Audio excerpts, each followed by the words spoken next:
Agtultuloy nga umadado dagiti individual lamang ipakpakita iti interes iti martial arts kas maysa nga combative sports, regular nga ehersisyo wenno hobby. Kagiddan met ti panagbalin ang nalatak wenno popular ti ayam nga martial arts ket adu dagiti mangsubsubok iti martial arts nga Brazilian Jiu-Jitsu. Maysa ti Lions Nation MMA iti pakasarakan dagiti mabigbigbig nga martial artist iti pagilian.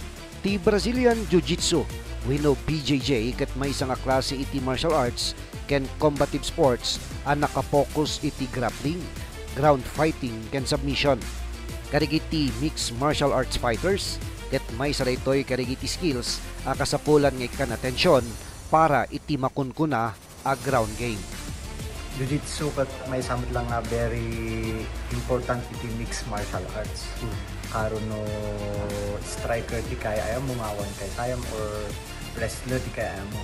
At least Jiu-Jitsu nga kat mabalin mo nga isubmit isunan, patap out mo isunan tap na malpatin di ayam.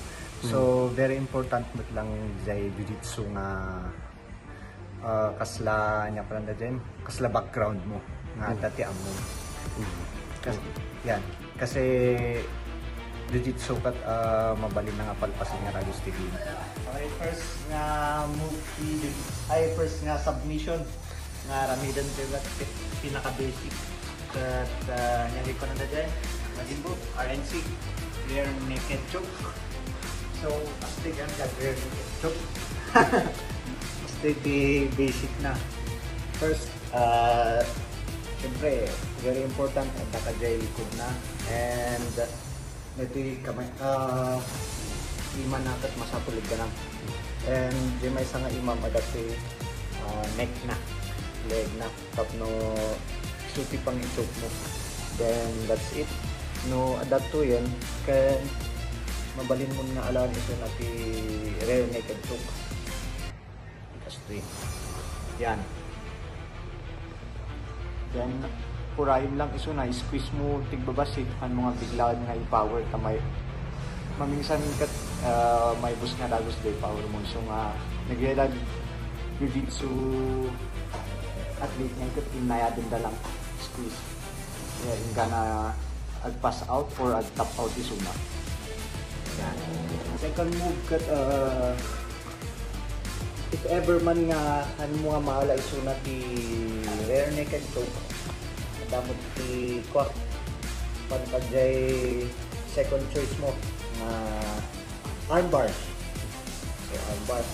So first step is dito iganam jay i-arm bar mo nga timan na.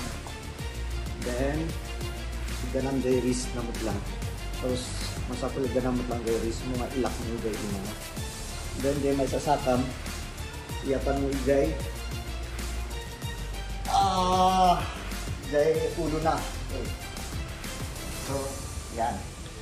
Then pull. Ayan. Okay, so next move is non mo maalay ti rear naked choke, arm bar. Napigsa jay imana iti arm bar. At defend. Damot ti kwak.